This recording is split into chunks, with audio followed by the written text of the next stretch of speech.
Ternyata ketika Allah pun menantang untuk kita berdoa, banyak di antara kita yang tidak berdoa di waktu yang kemudian Allah tantang kita untuk berdoa. Nabi Yakub itu menunda, mencari waktu yang pas untuk berdoa. Kita juga harus belajar mana waktu-waktu yang tepat kita berdoa kepada Allah. Sepertiga malam terakhir itu, siapa yang berdoa kepadaku akan aku kabulkan, siapa yang meminta akan aku beri, dan siapa yang memohon ampunan akan aku beri. Tidak semua manusia yang katanya butuh, punya hajat yang banyak, mereka bangun kemudian untuk meminta, untuk berdoa, dan untuk meminta ampunan kepada Allah. Ada momentum di mana kemudian apapun yang kita doakan kepada Allah di hari Jumat pasti akan diberi.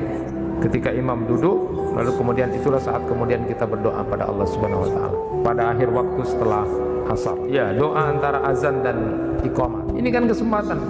Dan kesempatan itu adalah berdoa yang kemudian Allah tidak akan tolak. Dalam hadis qudsi itu menyatakan ila khairim minni. Apa urusan yang lebih penting dari aku? Masalah apa yang membuat kamu jatuh sehingga kemudian lupa memikirkan yang lain pada saat salat itu? Jadi ada dua doa yang kemudian tidak akan ditolak pada saat kita mau mendirikan salat, lalu kemudian pada saat kita mau berperang, berjihad di jalan Allah. Apa hebatnya Uwais Al-Qarni itu? Uwais Al-Qarni itu dikenal sebagai seorang laki-laki yang berbakti kepada ibunya luar biasa. Jadikan waktu-waktu yang paling bagus untuk berdoa kepada Allah, karena Allah sendiri yang sudah menyampaikan itu. Silakan.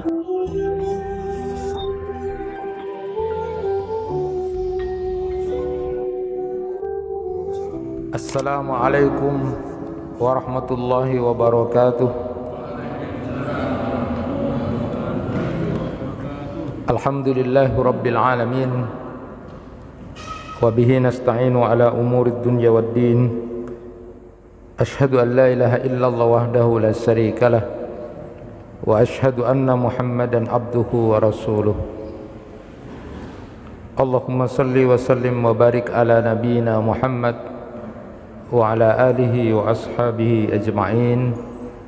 Rabbi shrah li sadri wa yassir li amri wahlul 'uqdatam min lisani yafqahu qawli. Amma ba'du. Jamaah kuliah maghrib yang dirahmati Allah, bapak-bapak, ibu-ibu, hadirin, syukur kita pada kesempatan ini dipertemukan kembali untuk melakukan majelis taklim yang mudah-mudahan menjadikan kita dekat dengan surga Allah, karena ini adalah bagian dari taman-taman surga.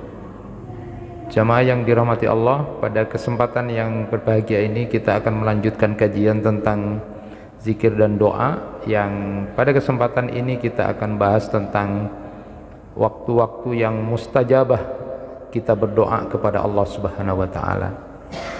Kita sudah memahami beberapa waktu yang lalu bahwa jangan pernah kita bosan berdoa kepada Allah, karena itu adalah ibadah. Belajar dari Nabi Zakaria dan Nabi Ayub yang begitu sangat sabar sampai beberapa waktu yang cukup lama berdoa kepada Allah, tapi begitu cinta kepada Allah Subhanahu wa taala. Tentu kita semua ingin agar doa-doa yang kita panjatkan kepada Allah itu menjadi sebuah kenyataan. Semua kita menginginkan itu. Dan di dalam hadis disebutkan bahwa semua doa kita pasti akan dikabulkan dengan 3 macam yang akan diberikan Allah. Bisa jadi doa-doa kita dijawab menjadi sebuah kenyataan, bisa jadi juga kemudian diganti sesuatu yang baik nanti di akhirat, atau kemudian yang ketiga Allah palingkan kepada yang lebih baik dari doa-doa yang kita panjatkan itu. Tentu artinya bahwa doa yang kita panjatkan pada Allah tidak ada satupun yang kemudian sia-sia. Jamaah yang dirahmati Allah, Syekh Ibrahim Ar-Ruhaili itu di kitabnya Tajridul Ittiba fi Bayani Asbabi Tafadulil A'mal, jadi kitab ini berbicara tentang amal-amal yang utama. Jadi bagaimana supaya amal-amal kita ini menjadi utama di keterbatasan waktu yang kita lakukan, lalu kita memilih amal-amal yang utama. Termasuk diantaranya adalah ternyata amalan yang utama itu adalah kita berdoa di waktu yang tepat. Kita berdoa di waktu-waktu yang kemudian itu begitu sangat mustajabah. Jadi kalau pas waktunya, sebagaimana yang kemudian digambarkan oleh ajaran agama, maka tentu kita akan lebih baik lagi hasil dari doa yang kita panjatkan kepada Allah Subhanahu wa taala. Karena itu yang menentukan adalah Allah sendiri, ya.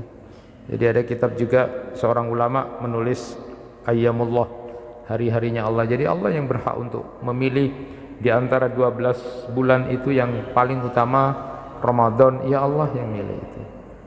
Di antara bulan Ramadan 10 hari terakhir itu yang terbaik, Allah yang milih. Di antara satu pekan itu yang terbaik adalah hari Jumat, ya Allah yang milih. Jadi itu hak Allah yang kemudian menentukan itu. Termasuk di antaranya kapan waktu kita berdoa yang paling bagus. Di antara sekian banyak kesempatan kita berdoa kepada Allah Subhanahu wa taala. Dalam hal ini saya ingin memberikan contoh bagaimana Nabi Yakub alaihissalam ketika kemudian di dalam Quran surat Yusuf ayat 98 itu disebutkan, qala saufa astaghfiru lakum rabbi innahu wal ghafurur rahim. Jadi Nabi Yakub ini berkata kepada anak-anaknya, aku akan memohonkan ampunan kepada kalian semua, sungguh dia maha pengampun dan maha penyayang. Jadi Nabi Yakub mau memohonkan ampunan kesalahan dosa-dosa anak-anaknya.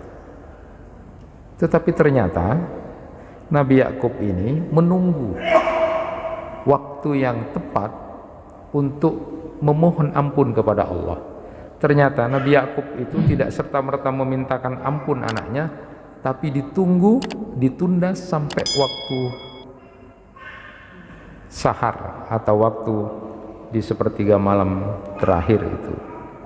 Jadi kita tahu ada ayat di dalam Al-Quran, wal mustaghfirina bil ashar, orang-orang yang minta ampunan di waktu sahar. Juga di ayat yang lain disebutkan wabil ashari hum yastaghfirun, di waktu sahar mereka kemudian beristighfar kepada Allah.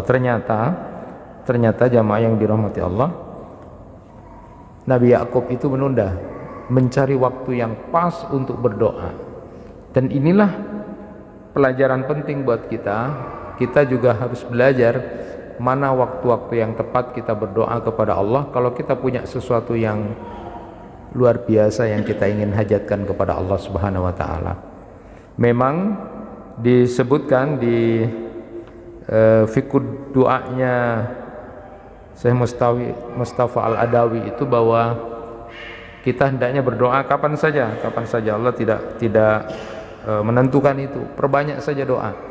Tetapi beliau juga mengingatkan bahwa memang Allah menentukan ada waktu-waktu yang kemudian Allah sendiri yang menyatakan itu dan bahkan menantang. Dan kalau nanti kita memahami itu, baru kemudian sadar ternyata ketika Allah pun menantang untuk kita berdoa, banyak di antara kita yang tidak berdoa di waktu yang kemudian Allah tantang kita untuk berdoa itu.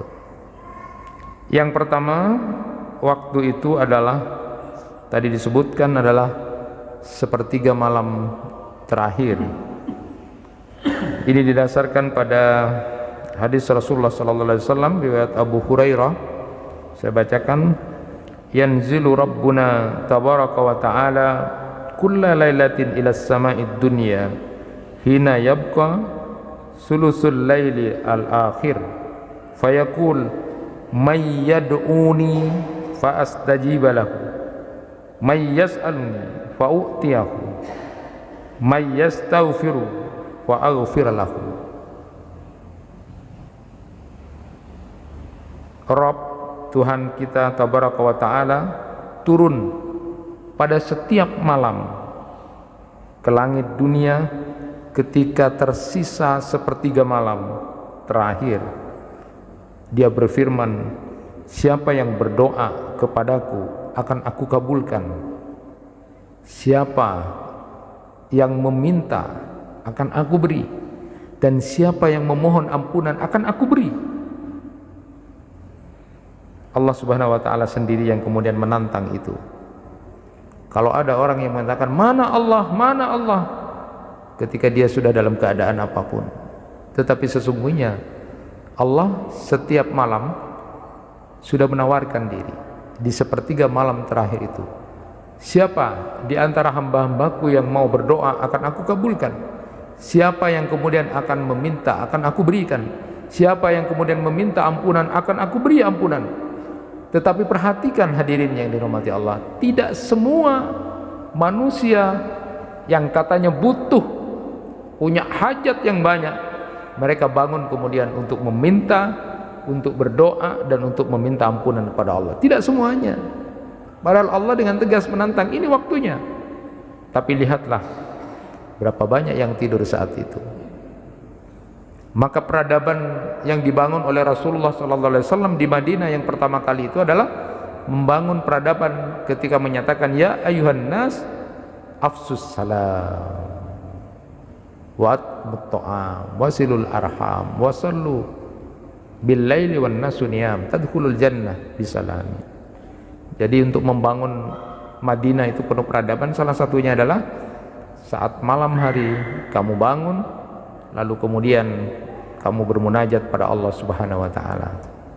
Terutama orang-orang yang sudah tua, orang-orang yang sudah sepuh itu, karena waktu tidurnya sudah berkurang. Jadi semakin tua, semakin sedikit waktu tidurnya. Makanya ada orang tua, saya kok baru tidur jam 10 kok sudah bangun jam 2. Sesungguhnya itu mengingatkan, itu memang dipergunakan untuk waktu bermunajat pada Allah Subhanahu wa taala. Semakin tua, semakin sedikit waktu tidurnya, karena memang aktivitasnya tidak terlalu banyak, metabolisme tubuhnya juga berkurang. Jadi bangun biasanya. Jadi yang memang rajin itu adalah orang tua yang pada waktu sepertiga malam terakhir itu bangun. Kecuali orang tua yang tidak dapat hidayah, ya tidur aja terus gitu kan. Jadi sudah dekat-dekat sebenarnya itu. Nah, jamaah yang dirahmati Allah, memberikan tafsiran terhadap yanzilu rabbuna, Tuhan turun, itu ternyata ulama berbeda pendapat ya. Imam An-Nawawi mengatakan ada dua pandangan ulama tentang yanzilu rabbuna tabaraka wa ta'ala, Tuhan turun ke langit dunia ini. Apa yang dimaksud yanzilu rabbuna, Tuhan turun itu? Yang pertama adalah pendapat mayoritas ulama ya, kelompok ulama salaf ini mayoritas menyebutkan bahwa yang dimaksud itu adalah Allah memang turun. Ini adalah sebuah kebenaran yang pantas bagi Allah, yang patut bagi Allah, tetapi tidak perlu ditakwil apapun. Tidak perlu kemudian dijelaskan maksudnya, gambarannya bagaimana. Yang jelas Allah turun dengan kepatutan pada Allah. Jadi tidak perlu ditakwil, Allah turun. Kemudian yang kedua, pendapat ulama kalam itu dan beberapa kelompok ulama salaf juga, termasuk diantaranya adalah Imam Malik dan Al-Auza'i, mengatakan bahwa sifat-sifat Allah boleh ditakwil dalam hal ini ya. Dalam hal ini yang dimaksud pertama berdasarkan riwayat Malik bin Anas itu bahwa yanzilu rabbuna, Tuhan itu turun, maksudnya adalah rahmat Allah, ketetapan Allah, malaikat-malaikat Allah. Itu yang dimaksud dengan yanzilu rabbuna. Ada juga yang berpendapat bahwa Tuhan turun itu atau yanzilu rabbuna itu adalah merupakan majas isti'arah ya. Jadi kias untuk istilah yang sesuai dengan Allah menyambut apapun yang kemudian didoakan atau diharapkan hambanya di sepertiga malam terakhir itu. Nah, untuk memberikan gambaran itu maka kemudian disebut dengan istilah yanzilu rabbuna, Tuhan turun, seperti itu. Tetapi yang jelas buat kita hadirin yang dirahmati Allah, bahwa Allah sudah memperjelas, berfirman dalam hadis qudsi ini bahwa Allah turun untuk menyambut siapa hambanya yang mau berdoa, silakan. Siapa yang kemudian mau meminta akan diberikan, dan siapa yang mau memohon ampun akan diberikan ampunan. Tapi tidak semua di antara kita kemudian punya kesempatan untuk itu. Lihatlah berapa banyak orang-orang yang kemudian berdoa memohon kepada Allah di sepertiga malam terakhir itu. Nah, kemudian yang saya sebutkan sedikit hadis lagi yang berkenaan dengan yang pertama ini. Inna fil laili la sa'atan la yuwafiquha rajulun muslimun yas'alullah khairan min amri dunya wal akhirah illa a'tahu iya wa dzalika kulla lailatin. Sesungguhnya pada waktu malam itu ada satu saat yang tidaklah seorang muslim bertepatan pada waktu itu memohon kebaikan dunia dan akhirat kepada Allah, melainkan Allah pasti memberinya. Dan yang demikian itu berlaku setiap malam. Jadi setiap malam diberikan kesempatan. Yang punya hajat silakan berdoa, yang punya keinginan minta pada Allah akan diberi, dan yang memohon ampunan pada Allah akan diberikan ampunan. Kemudian yang kedua, waktu yang mustajabah adalah pada hari Jumat. Nabi SAW bersabda, fi yaumil jum'ah sa'atun la yuwafiquha muslimun wa huwa qa'imun yusalli yas'alullah khairan illa a'tahu. Pada hari Jumat itu ada satu waktu tidaklah seorang muslim salat dan memohon kebaikan kepada Allah pada saat itu, melainkan Allah pasti akan memberinya. Kemudian beliau berisyarat dengan tangannya bahwa saat itu sangat sedikit. Jadi Rasulullah menyatakan waktu di hari Jumat itu sedikit sekali Allah akan mengabulkan doa kita. Ada momentum di mana kemudian apapun yang kita doakan kepada Allah di hari Jumat pasti akan diberi. Ini memang terjadi perbedaan pendapat ulama tentang kapan waktunya hari Jumat yang pas itu. Tapi diantaranya disebutkan hiya ma baina ayyajlisal imam ila an tuqdas shalah. Waktu tersebut adalah antara imam duduk ketika khutbah hingga imam menunaikan salat Jumat. Jadi momentumnya sedikit. Waktu kemudian khutbah Jumat itu ketika imam duduk, lalu kemudian itulah saat kemudian kita berdoa pada Allah Subhanahu wa taala. Momentumnya sedikit. Tetapi kemudian di hadis yang lain juga disebutkan yaumul jum'ah sitnata asrata yuridu sa'ah la yu'ahadu muslimun yas'alullah azza wa jalla syai'an illa atahullahu azza wa jalla faltamisuha akhir sa'atin ba'dal asri. Waktu siang di hari Jumat ada 12 jam. Tidaklah seorang mukmin, seorang muslim memohon sesuatu kepada Allah azza wa jalla di satu waktu hari Jumat itu, melainkan Allah azza wa jalla akan mengabulkannya. Carilah waktu tersebut pada akhir waktu setelah asar. Jadi biasanya ada jamaah pengajian saya yang kemudian mengganti waktu pengajiannya hari Jumat gitu. Jadi hari Jumat itu dioper ke hari yang lain Ustaz gitu. Terus ngapain Ibu? Biasanya habis sholat asar itu. Kami bersepakat bahwa habis sholat asar sudah mau fokus zikir pada Allah dan berdoa sampai menjelang maghrib di hari Jumat. Karena memang momentumnya sedikit mana yang paling pas itu sampai seperti itu luar biasa sebenarnya ya. Nah, berikutnya adalah waktu yang ketiga yang mustajabah, itu adalah ya doa antara azan dan iqamah ya. Rasulullah sallallahu alaihi wasallam bersabda, ad-da'watu la turaddu bainal azan wal iqamah fad'u. Doa yang tidak akan tertolak ketika dipanjatkan antara azan dan iqamat, maka berdoalah. Jadi saya sering memberikan gambaran itu di waktu-waktu seperti ada qabliyah, salat qabliyah yang muakkad itu harus diutamakan untuk kemudian tidak keburu-buru iqamah. Kenapa? Karena Rasulullah SAW memberikan gambaran saat adzan dikumandangkan, kondisi orang itu berbeda-beda. Ada yang sedang makan, ada yang sedang di jalan nyupir gitu kan, ada yang kemudian mungkin masih buang air, masih ada banyak hajat. Makanya harus ada jarak antara adzan dan iqamah itu pada saat ada salat-salat muakkad, ya, qabliyah muakkad itu. Kecuali tidak ada itu, kemudian perlu segera. Tetapi kalau kemudian ada, maka itu sangat diutamakan, seperti salat subuh, lalu kemudian duhur, itu yang paling pokok kita perhatikan. Kenapa salat subuh itu? Karena salat subuh itu sudah kita pahami bersama bahwa salat 2 rakaat itu sebelum subuh itu adalah jauh lebih baik dari dunia dan isinya. Jadi berikan kesempatan orang-orang yang baru bangun, kasihan. Yang sudah siap, berzikirlah yang banyak pada waktu itu. Makanya harus diperpanjang itu waktunya itu, ya. Jangan kemudian ada yang bangga baru adzan subuh sudah mau qomat 3 menit itu kan. Kasihan sekali itu. Ada di beberapa masjid saya temui baru adzan sudah mau qomat itu, kalau di itu padahal ada sholat qobliyah subuhnya itu. Ini kan kesempatan, dan kesempatan itu adalah berdoa yang kemudian Allah tidak akan tolak semua permohonan hambanya itu. Dan saya sudah pernah menyampaikan apa saja yang diminta kepada Allah pada waktu antara adzan dan iqamah itu adalah minta al-afiyah.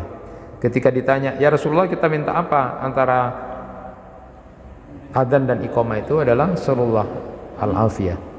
Nah, salah satu doa yang sudah pernah saya sampaikan itu adalah berdoa, Allahumma inni as'alukal afiyah fid dunya wal akhirah. Allahumma inni as'alukal afwa wal afiyah fi dini wa dunyaya wa ahli wa mali wastur aurati wa amin rawati, dan selanjutnya itu kita baca, kita mohonkan, karena afiat itu penting, ya. Dan doa itu penting. Setelah selesai berdoa itu 2 pilihan lagi antara doa antara adzan dan iqamah itu adalah membaca tasbih subhanallah bihamdi subhanallahil azim dan membaca istighfar. Jadi ada sisa waktu. Yang sudah sholat silakan kemudian berzikir itu, maknai dengan hati, karena ini memang amalan-amalan hati ini juga pengaruh besar dalam kehidupan nilai pahala kita masing-masing.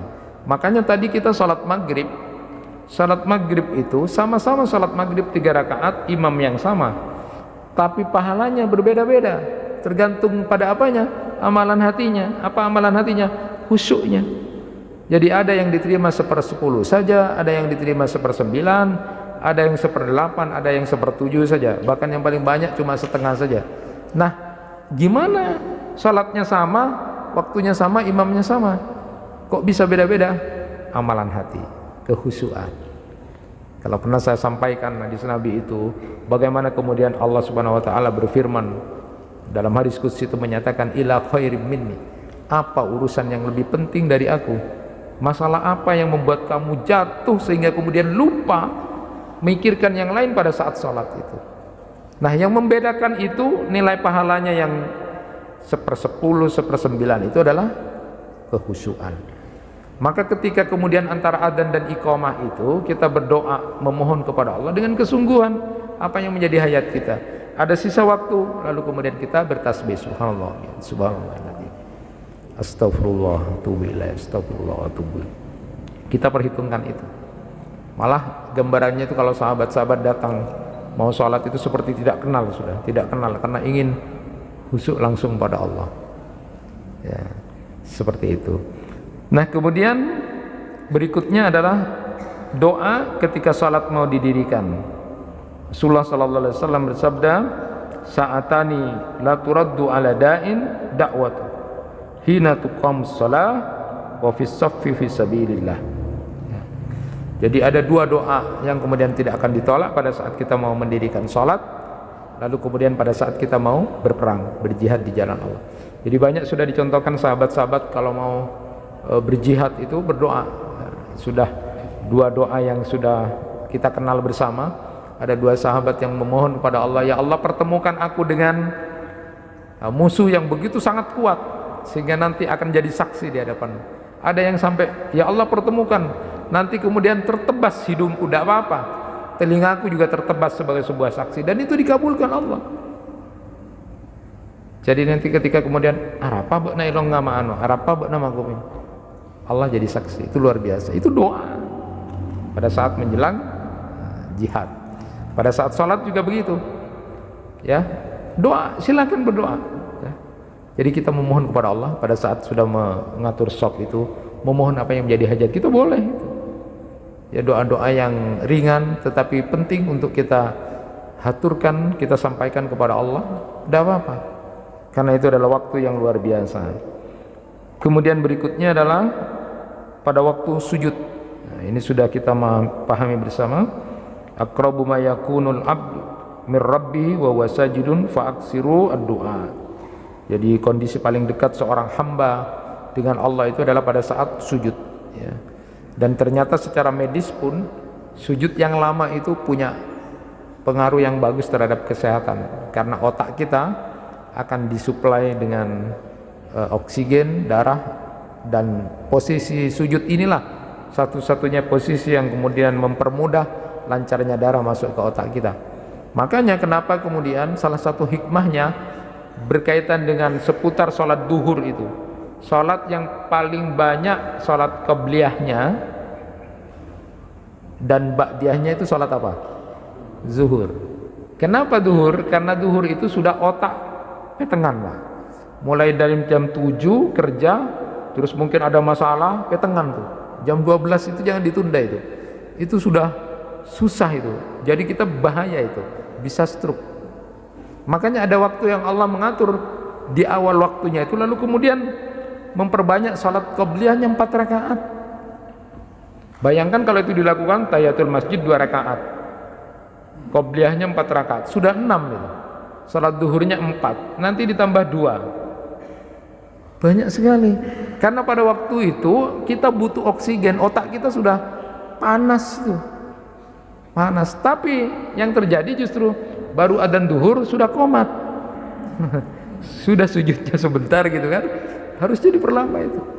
Jadi ada hikmah yang kemudian itu saat itu kamu sudah mumet pikirannya. Jadi jam 1 siang itu, jam 12, antara jam 12 jam 1 itu sudah butuh oksigen karena sudah habis tuh. Disitulah rahasianya kenapa kemudian salat qabliyah itu banyak. Salah satu hikmahnya supaya apa? Sujud kita lama, karena posisi sujud itu dimana kemudian otak kita butuh oksigen, butuh aliran darah, maka satu-satunya posisi yang kemudian memudahkan terpompanya darah dan oksigen ke otak itu adalah sujud itu. Maka diantaranya posisi sujud pun digunakan untuk berdoa kepada Allah, karena itu adalah waktu yang dimana kemudian seorang hamba begitu sangat dekat dengan Allah, dekat sekali, ya. Karena sudah kehormatan dirinya dijatuhkan di bawah itu. Gak ada orang sehebat-hebatnya mau menjatuhkan diri kepalanya di orang, itu tidak ada. Itu adalah bentuk ubudiyah yang luar biasa, ya. Kalau bapak dalam bahasa kita ketemu orang, gimana, tidak apa-apa, dipukul pinggangnya, punggungnya, tidak apa-apa. Tapi kalau dijundu kepalanya, wah itu macam-macam. Jadi memang kehormatan gitu kan. Jadi berdoalah kepada Allah, karena itu adalah waktu yang begitu sangat mendekatkan diri seorang hamba kepada Allah. Perbanyak doa. Ini sering ditanyakan, lalu doa-doanya apa yang kita baca? Nah, kalau saya pribadi di antara sekian banyak hadis-hadis Nabi, kita baca aja sesuai dengan apa yang diajarkan Nabi. Boleh subhana rabbiyal a'la, ada yang subhana rabbiyal a'la wa bihamdi, subhanakallahumma wa bihamdika, subhanakallahumma rabbana wa bihamdika allahumma firli, boleh. Silakan baca itu. Perbanyak baca itu. Nah, bagaimana dengan doa-doa yang lain yang dibaca? Itu boleh. Ya, kalau saya pribadi pakai di waktu salat sendiri. Jadi waktu salat sendiri tidak jamaah, itu bukan salat wajib. Saya biasanya mengulang-ulang meminta kepada Allah. Salah satu di antaranya adalah doa yang menurut riwayat Aisyah radhiyallahu anha itu membaca Allahumma hasibni hisaban yasira. Ya Allah, hisablah aku nanti di akhirat dengan hisab yang ringan. Mudahkan hisabku ya Allah. Jadi ketika baca subhana rabbiyal a'la atau subhanakallah rabbana wa bihamdika allahumma firli, selesai, boleh 3 kali sudah baca. Setelah itu membaca Allahumma hasibni hisaban yasira. Pakai hati, ya Allah hisab nanti ya Allah dengan hisab yang ringan, berulang-ulang. Atau punya keinginan pada waktu sujud, silakan baca. Ya. Apapun yang kita baca silakan. Saya pribadi itu dipakai ketika di luar salat wajib, ya. Bolehkah pada waktu salat wajib membaca doa yang banyak yang lain? Silakan saja. Silakan saja. Tidak ada larangan, tetapi saya lebih hati-hati buat saya pribadi itu dilakukan di luar ya. Di luar sholat wajib maksudnya. Kemudian yang keenam, waktu yang mustajabah itu adalah doa setelah sholat. Jadi setelah kita melakukan sholat itu adalah doa yang waktu yang mustajabah. Jadi habis sholat itu kita istighfar, lalu kemudian kita puji-puji Allah, kita sanjung-sanjung Allah, dan di akhir baru kemudian kita berdoa kepada Allah Subhanahu wa ta'ala. Karena memang waktu yang paling bagus itu juga adalah waktu setelah kita melaksanakan sholat. Nah, di antaranya ada yang memberikan tafsiran fa idza faragta fansab. Jadi kalau kamu sudah melakukan kewajiban, lakukan kewajiban yang lain. Artinya tidak ada waktu berhenti leha-leha. Ya, tidak ada waktu leha-leha berhenti itu. Walaupun kita dalam posisi santai, tapi sesungguhnya kita tidak berhenti berzikir pada Allah itu. Maka habis melaksanakan sholat, zikir lagi, habis itu doa lagi, habis itu kamu pun pulang, zikir lagi. Jadi tidak ada waktu yang kemudian santai-santai itu. Fa idza faragta fansab. Jika kamu telah selesai melakukan satu amal, lakukan yang lain. Makanya ada juga menerjemahkan sholat wajib, sholat sunat lagi, setelah itu kemudian aktivitas apapun. Jadi tidak ada kemudian waktu bersantai-santai, karena waktu kita begitu sangat singkat di dunia ini, maka jangan sampai kemudian tidak punya nilai di hadapan Allah Subhanahu wa ta'ala. Nah, berikutnya adalah waktu seorang muslim berdoa tanpa sepengetahuan saudaranya. Ini sudah pernah saya sampaikan. Doa yang paling mustajabah itu adalah mendoakan saudaranya tanpa sepengetahuan. Kenapa? Karena rahasianya kenapa kita didoakan orang lain itu kemudian paling bagus adalah karena diamini malaikat. Itu yang pertama. Dalam hadis disebutkan saat kemudian ada seseorang mendoakan seseorang tanpa sepengetahuan dia, malaikat mengamini. Coba bayangkan yang mengamini malaikat, lalu kemudian malaikat mengatakan seperti doamu juga akan terjadi kebaikan kepada kamu. Lalu yang kedua, menunjukkan keikhlasan berdoa. Jadi kalau sampai mendoakan saudaranya itu luar biasa itu. Inilah hal yang bagus. Maka jangankan kita, ada riwayat yang luar biasa saat kemudian Nabi Muhammad SAW berpesan kepada Umar bin Khattab, nanti kalau ketemu dengan Uwais Al-Qarni itu, mintalah kamu doakan diampuni dosanya. Coba sekelas Umar bin Khattab dipesankan oleh Rasulullah, nanti kalau ketemu dengan Uwais Al-Qarni, kamu minta doakan diampuni nih dosamu itu. Sekelas Umar bin Khattab dipesani begitu kan? Itu kan luar biasa. Jadi di dalam kitab fiqh doa itu boleh kita meminta doa kepada orang yang soleh. Boleh kita minta doa kepada orang yang lebih alim, lebih bersih, lebih bagus ibadahnya dari kita. Boleh. Ya, karena Rasulullah berpesan kepada kepada Umar bin Khattab. Nah, Uwais Al-Qarni ini kan sahabat yang tidak ketemu Nabi, tapi kemudian Rasulullah memberikan gambaran ciri-cirinya orangnya begini-begini. Nah, pada saat kekhalifahan Umar bin Khattab, lalu kemudian ingat dengan pesannya Rasulullah SAW ini, bahwa nanti akan ada rombongan yang kemudian di situ ada Uwais Al-Qarni dari Yaman. Ya, ketika ditanya ciri-cirinya, siapa kamu? Namanya Uwais. Dari mana? Dari Yaman. Ini ciri-cirinya. Kamu pernah sakit kusta dan ada bekasnya. Lalu kemudian dipeluk oleh Umar. Aku minta doamu. Gak terbalik ini. Katanya Uwais, engkau masa sekelas engkau? Sudahlah, pokoknya itu doakan aku. Karena dipaksa oleh Umar bin Khattab. Lalu kemudian Uwais Al-Qarni mendoakan. Apa hebatnya Uwais Al-Qarni itu? Apa hebatnya? Uwais Al-Qarni itu dikenal sebagai seorang laki-laki yang berbakti kepada ibunya luar biasa. Sampai hidupnya apapun itu kemudian berbakti kepada ibunya. Sampai ada yang memberikan gambaran Uwais Al-Qarni itu adalah seorang laki-laki yang menggendong ibunya sampai ingin ke Mekah itu. Jadi kalau Rasulullah pernah bersabda, kamu tidak akan pernah bisa membalas jasa ibumu. Bahkan ketika ada seorang bertanya, sampai kemudian aku gendong dia ya Rasulullah ke Mekah, belum bisa. Ini gambaran saja bagaimana itu, belum bisa. Bapak jangankan menggendong ibu sampai Mekah ya, sampai Sarongki sudah kelenger itu. Apalagi ibunya gede itu. Jadi itu gambarannya memang tidak bisa gitu loh. Nah, Uwais Al-Qarni itu dikenal sebagai orang yang luar biasa. Dia itu orang yang zuhud, punya kesempatan yang luar biasa, tapi dia zuhud, tidak mau macam-macam. Dia diberikan tawaran oleh Umar bin Khattab, setelah ini mau kemana? Mau ke Irak gitu. Sudah, akan aku tulis kepada gubernurku di Irak nanti, pesankan kamu akan, oh jangan katanya Uwais Al-Qarni, jangan repot-repot, tetap dalam kehidupan yang sederhana itu luar biasa. Kalau kita kira-kira ketemu Pak Bupati, Pak Gubernur, Pak minta yang macam-macam gitu kan. Kalau ini jangan. Itu hebatnya. Jadi memang tidak bisa ditiru. Nah, inilah kemudian sampai Rasulullah berpesan begitu. Dan ada yang menarik dari apa yang dilakukan Umar bin Khattab buat kita semua, Bapak dan Ibu sekalian.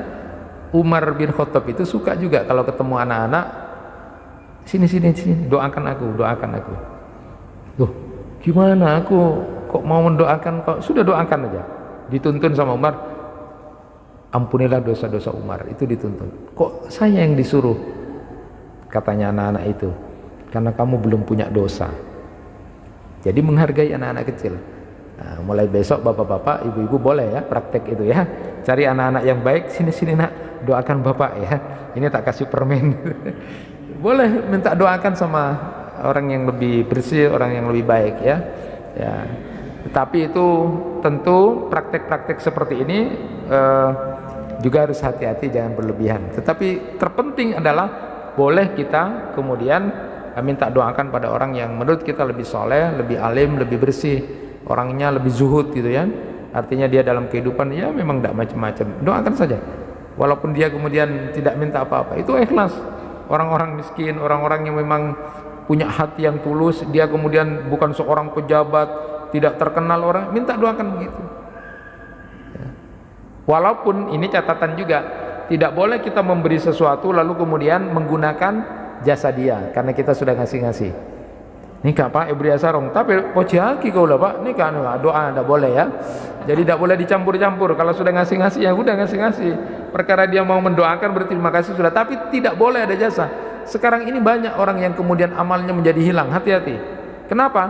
Ketika misalnya mohon maaf mau ngasih sarung, mau ngasih baju, Cina ebri saya Pak Mamat Tua Soro Kabengko ya. Soro bersih kalau Pak Mamat, mari ebri sarung masa itu tidak boleh. Berapa banyak orang yang begitu? Jangan memanfaatkan jasa. Jadi niat ngasih baju, sarung, ya wes kasih. Adapun kemudian dia disuruh bersih-bersih, kasih lagi lain itu, upah 50.000 lagi itu. Jangan dicampur dengan yang ini. Habis itu. Ini kesalahan yang sederhana ya. Kalau saya menyampaikan tentang koreksian seperti ini sama dengan haji mabrur, umrah mabrur. Umrah mabrurah itu, yang makbul itu gimana? Katanya kan disebutkan bahwa mabrur itu asal katanya dari abarro. Abarro itu adalah memenuhi janji-janji. Jadi saat orang kemudian sudah mau berihram itu, dia berjanji kepada Allah akan mengharamkan apa yang diharamkan oleh Allah nanti, akan menanggalkan pakaian kesombongan apapun kebesarannya. Saat dia tawaf lalu kemudian dia berjanji kepada Allah akan melakukan tunduk patuh ikut pada aturan Allah nanti sesudah dari Mekah itu. Saat sa'i juga berlari-lari kecil itu, saya berniat nanti kalau bekerja berusaha saya dengan hati yang tulus dari sofa, bersih hati, sampai kemudian berhasil cita-cita. Saya berjanji ya Allah nanti akan memusuhi setan dengan jumrah itu. Semua itu janji kepada Allah. Jadi nanti baru jadi mabrur ketika janji-janji ketika sudah di Mekah diperagakan, itu semuanya dilakukan setelah dari Mekah, bukan ada kaitannya dengan sah tidaknya haji.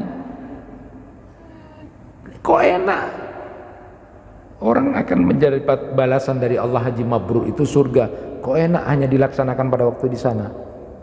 Justru mabrur tidaknya itu janji-janji abarro itu sehingga menjadi mabrur, janji-janji kepada Allah saat di Makkah itu yang kemudian dia lakukan dan termasuk dia kemudian peragakan akan menjadi surga bagi dia balasannya ketika kemudian dipenuhi janjinya setelah dari Makkatul Mukarramah. Betapa banyak luar biasanya perubahan kalau banyak orang melaksanakan umroh ketika mereka semuanya ada pencerahan perubahan, karena janji mereka ketika sudah di Mekah itu kemudian dipraktekkan sesudah mereka dari manasik haji dan umrah yang sudah dilaksanakan itu.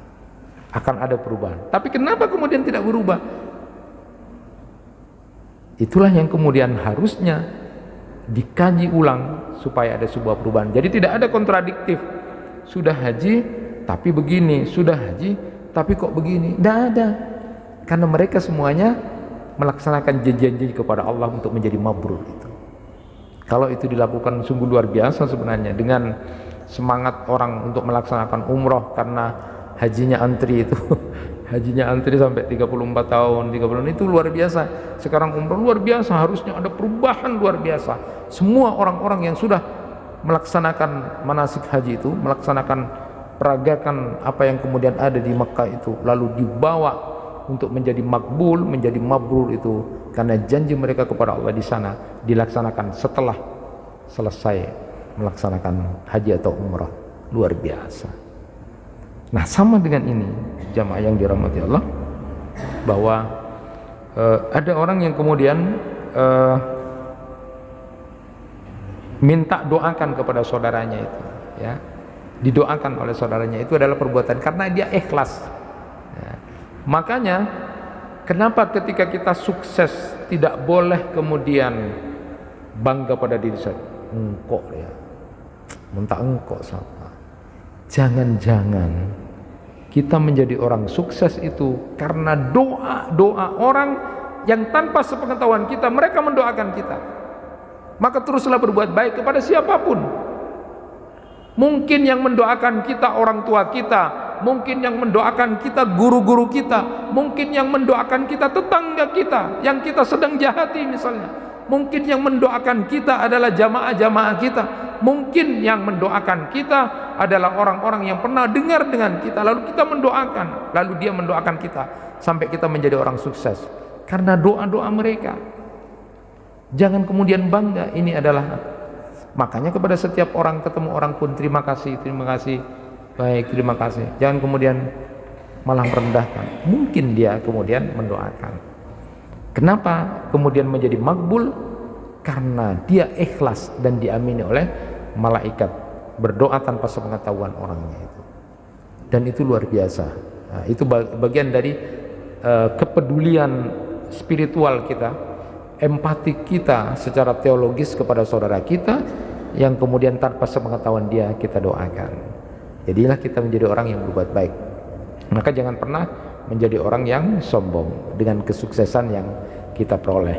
Tetapi di sisi lain, kalau kita melihat orang yang kita doakan sukses, maka seperti yang diamini malaikat, kamu juga akan mengalami itu. Mungkin tidak sekarang, tapi nanti di akhirat akan diberikan balasan oleh Allah karena kita sudah mendoakan.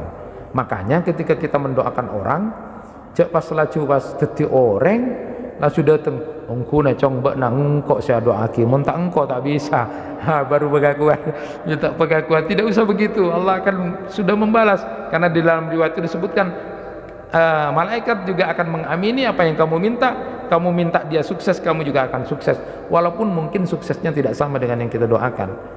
Nanti di akhirat akan diganti oleh Allah Subhanahu wa taala. Nah, yang berikutnya adalah doa orang yang dizalimi cepat dikabulkan. Ittaqi da'watul mazlum fa innaha laisa bainaha wa bainallahi hijab. Jadi hati-hati ya. Orang yang dizalimi itu tidak ada hijab gitu. Sama dengan doanya Sa'ad bin Abi Waqqas yang kemudian hati-hati kalau dia berdoa karena pasti dikabulkan oleh Allah Subhanahu wa taala. Nah, itu doanya Sa'ad bin Abi Waqqas ketika difitnah itu, doanya menterlenceng umur dan dia dapat bala terus. Hanya doanya itu terkabul.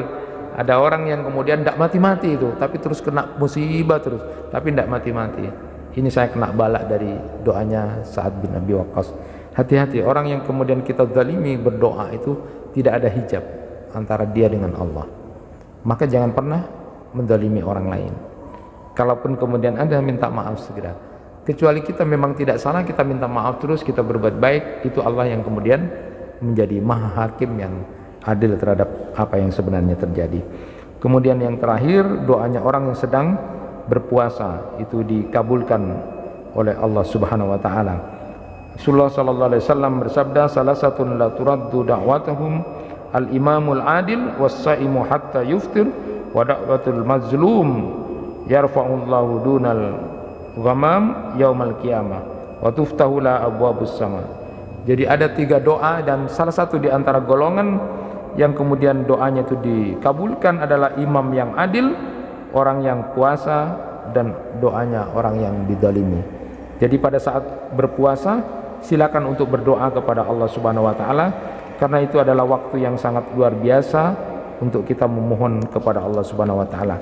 Tetapi hal yang perlu diingat, hadirin yang dirahmati Allah, saat berdoa kita harus sungguh-sungguh, harus serius. Sampai kemudian disebutkan di dalam hadis, Rasulullah mengingatkan, idza da'a ahadukum falayaqul Allahumma firli in syi'ta walakin ya'zimal mas'alata wal ya'idmu raghbah fa innallaha la yata'adamuhu syai'un a'tahu. Jika salah seorang dari kalian berdoa, maka janganlah sekali-kali berkata, ya Allah ampunilah dosaku bila engkau hendaki ya Allah. Akan tetapi hendaklah serius dalam meminta dan besarkanlah pengharapannya, karena Allah tidaklah dimintai dengan serius dan sungguh-sungguh, melainkan Dia pasti akan memberinya. Jadi Allah pasti akan memberi, tapi serius. Jangan kemudian, ya Allah minta mobil ya Allah, ya kalau Allah engkau kabulkan ya silahkan ya Allah, kalau enggak ya enggak apa-apa ya Allah. Itu tidak serius. Jadi berdoalah serius ya, serius. Ya Allah saya khusyuk ya Allah, saya berdoa ya Allah. Jadi harapannya harus tinggi kepada Allah Subhanahu wa taala. Sampai dalam hadis itu disebutkan, Allah malu untuk tidak memberi permintaan seorang hamba ketika dia sudah mengangkat tangannya, dia penuh dengan keikhlasan, dia memulai pujian-pujian kepada Allah dan bersalawat kepada Rasulullah. Allah akan malu untuk tidak memberi hambanya saat kemudian tangannya sudah ditengadahkan kepada Allah, lalu kemudian dia tidak bawa apa-apa. Pasti Allah akan memberi dengan bentuk yang kemudian diberikan dalam hadis itu, dengan 3 macam keadaan. Jadi sekali lagi, mintalah kepada Allah yang tinggi, jangan kemudian yang tidak tinggi, khusus untuk akhirat. Maka seperti doanya yang diajarkan Ibnu Mas'ud kemarin, meminta apa? Allahumma inni as'aluka imanan la yartad wa na'iman la yanfad wa murafaqata Muhammadin sallallahu alaihi wasallam fi ala jannatil khuld. Minta kepada Allah bisa bersama dengan Nabi Muhammad di surga yang paling tinggi. Apa ndak hebat itu? Minta bersama dengan Nabi Muhammad, padahal nanti antara level surga satu dengan yang lainnya itu 2 derajat itu sama dengan perbedaan langit dan bumi. Bagaimana kita bisa meminta bersama dengan baginda di surga yang paling tinggi? Berani.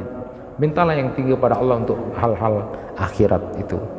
Tetapi juga begitu sebaliknya, betul-betul sungguh-sungguh berdoa agar dihindarkan dari siksa neraka, azab neraka itu betul-betul minta kepada Allah.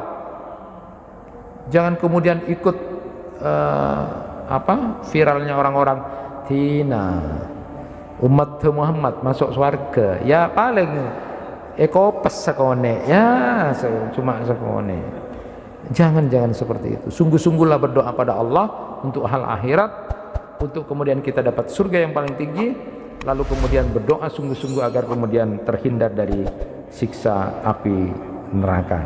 Nah, itu yang bisa disampaikan. Jadikan waktu-waktu yang paling bagus untuk berdoa kepada Allah, karena Allah sendiri yang sudah kemudian menyampaikan itu.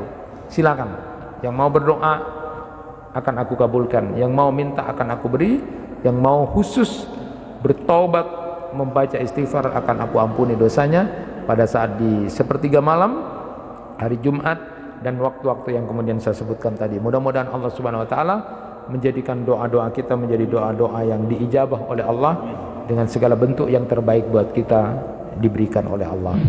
Kurang lebihnya mohon maaf. Subhanakallahumma bihamdika asyhadu an la ilaha illa anta astaghfiruka wa atubu ilaik. Assalamualaikum warahmatullahi wabarakatuh.